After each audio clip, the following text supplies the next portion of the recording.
Olá e bem-vindos. Somos da Alves e Rasteiro, a falar diretamente de Viseu e está na hora de mais uma conversa sobre segurança. O frio já se instalou, os casacos saíram do armário e nas empresas os aquecedores já devem estar a trabalhar horas extraordinárias. É verdade. E com o conforto do aquecimento vem também, muitas vezes, uma falsa sensação de segurança. É aquela altura do ano em que, paradoxalmente, o nosso desejo de estar quente e confortável nos pode colocar em maior risco. É precisamente esse um ponto. A maioria das pessoas associa o perigo de incêndio ao verão, não é? Ao calor, às florestas. Sim, sim, é a ideia geral. Mas os dados não mentem. Uma parte significativa dos incêndios em locais de trabalho ocorre precisamente nos meses mais frios. E a causa, muitas vezes, é tão simples como um aquecedor mal posicionado ou uma tomada sobrecarregada. Exatamente. O nosso objetivo hoje é um pouco desfazer esse mito.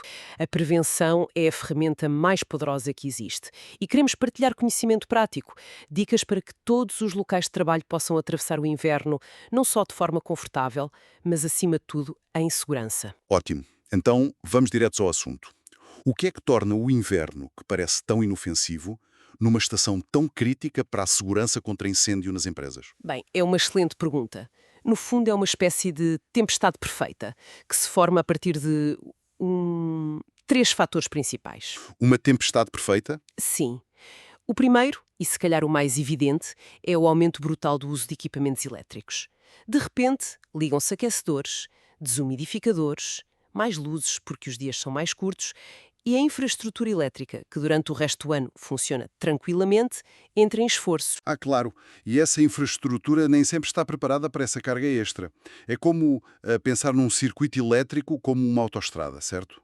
Certo. Um aquecedor de alta potência é um caminhão pesado. Se de repente todos os escritórios decidem pôr os seus caminhões a circularem em faixas que foram desenhadas para carros ligeiros, O resultado é um enorme engarrafamento de energia. Lá está. exato.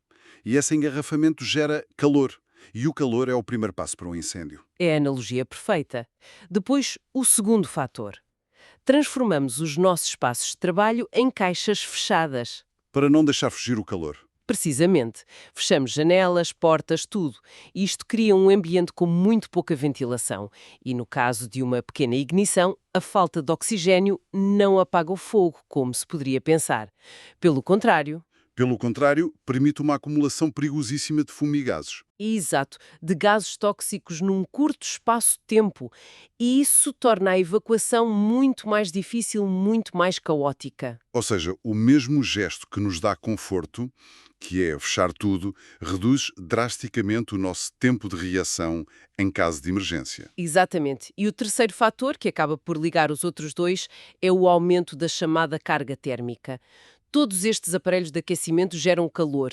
Se estiverem demasiado perto de materiais combustíveis, e aqui falamos de coisas banais, uma resma de papel, uma cortina, caixas de cartão, Coisas que estão em qualquer escritório. em todo o lado, o calor irradiado pode ser suficiente para iniciar um incêndio. É um risco silencioso e muito, muito subestimado. Mencionaste os sistemas de aquecimento e parece-me que aí está o ponto mais crítico desta história. Todos nós já vimos o cenário, o aquecedor ao óleo debaixo da secretária. Encostado aos cabos do computador? E aquela extensão que atravessa o corredor porque a tomada mais próxima já tem 3 fichas ligadas. São os cenários clássicos do desastre. O problema começa muitas vezes no uso de equipamentos improvisados. Vemos aquecedores domésticos pensados para uma sala de estar a serem usados em ambientes industriais. Como oficinas ou armazéns. Sim, para os quais não têm qualquer certificação. Pior ainda, por vezes encontramos soluções completamente arcaicas, como braseiras, que são um convite aberto a uma tragédia. E quanto aos sistemas de climatização central, os chamados sistemas de aquecimento, ventilação e ar-condicionado, esses, por serem profissionais, estão isentos de risco. De maneira nenhuma. Na verdade, podem esconder perigos ainda maiores se não tiverem manutenção correta. Os filtros e as condutas destes sistemas, bem, eles acumulam pó e outras partículas ao longo do tempo. E o pó é combustível. Altamente combustível. Basta pensar nele como um monte de lenha muito, muito fina. Quando o sistema arranca e aquece, uma simples faísca pode incendiar essa acumulação de pó e propagar o fogo através das condutas por todo o edifício em minutos. Quer dizer que a manutenção preventiva, antes de ligar o sistema pela primeira vez no inverno, não é uma recomendação. É uma medida de segurança absolutamente crítica, não é? Aí é fundamental. E claro, há a regra de ouro das distâncias de segurança, que nunca é demais repetir. Manter qualquer fonte de calor afastada de tudo o que possa arder e nunca, em circunstância alguma, sobrecarregar tomadas. Fichas triplas, extensões em série. É exato. Cada equipamento de alto consumo deve, idealmente, ter a sua própria tomada. Ok, a mensagem é clara. A prevenção tem de começar antes da chegada do frio. Mas aqui surge uma questão que muitos gestores devem ter. Uma inspeção profissional soa algo caro, talvez, que exige tempo, que pode perturbar o trabalho. Não basta o responsável pela manutenção, com uma checklist, dar uma volta e ver se está tudo bem? É uma pergunta perfeitamente legítima. E a resposta está na diferença entre ver e saber o que procurar. Um olhar treinado não verifica apenas o óbvio, procura os chamados riscos invisíveis. Riscos invisíveis. Sim, por exemplo, lembro-me de uma visita a uma oficina onde havia um cheiro estranho ao ozono no ar, perto do quadro elétrico. Os funcionários já se tinham habituado, nem ligavam. Para nós, foi um alarme imediato. Abrimos o quadro e descobrimos um disjuntor com os contactos carbonizados a sobreaquecer lentamente. Eles estavam a trabalhar literalmente ao lado de uma bomba-relógio e não faziam a menor ideia. É esse tipo de detalhe que uma checklist comum não detecta. Precisamente. Uma inspeção profissional avalia o estado dos cabos, a capacidade real dos circuitos, o desgaste dos equipamentos. É um diagnóstico completo. E é um dos pilares daquilo que a lei define como as medidas de autoproteção. As medidas de autoproteção. Exato. No fundo, as medidas de autoproteção são o manual de instruções de emergência do edifício. É o plano que diz a toda a gente, do diretor ao estagiário, o que fazer quando o alarme toca, para onde ir, quem contactar, como agir. Sem este plano, o que temos é o pânico. E a Autoridade Nacional de Emergência e Proteção Civil exige que este manual não só exista, como seja testado, aprovado e mantido. Fica claro que a parte técnica é crucial. Mas mesmo com as instalações perfeitas e a manutenção em dia, há sempre um fator humano.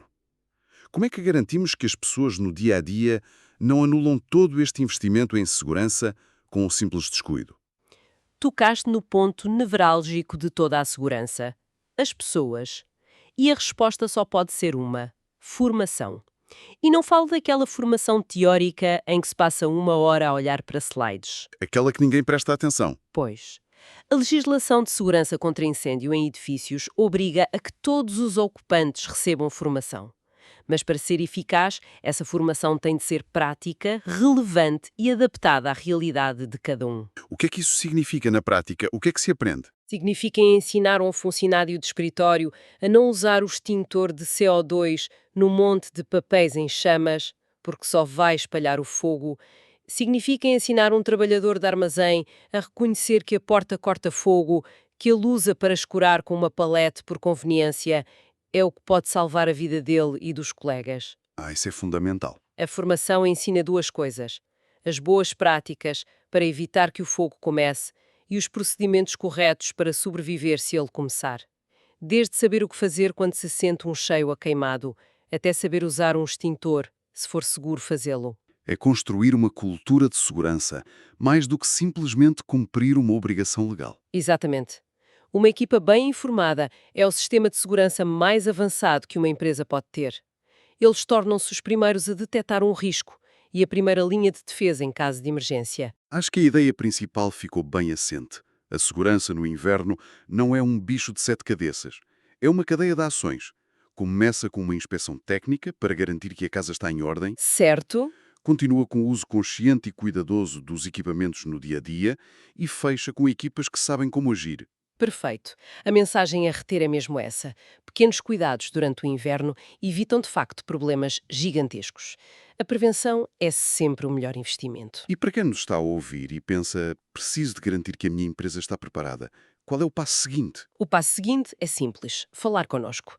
A equipa da Alves e Rasteiros está disponível para fazer esse diagnóstico de segurança, realizar as inspeções técnicas, prestar consultoria e desenhar um plano de formação à medida exata das necessidades de cada empresa. Um acompanhamento completo. Sim, um acompanhamento profissional que não só garanta a segurança das pessoas e do património, como assegura a tranquilidade de saber que todas as obrigações legais, incluindo a correta implementação das medidas de autoproteção, estão a ser cumpridas. Excelente. Para mais informações sobre como podemos ajudar ou simplesmente para saber mais sobre segurança contra incêndio, o nosso site está sempre disponível em www.sci.pt. Em nome de toda a equipa da Alves e Rasteiros, muito obrigado por estarem desse lado. Desejamos a todos um inverno quente, confortável e, acima de tudo, muito seguro. Um inverno seguro para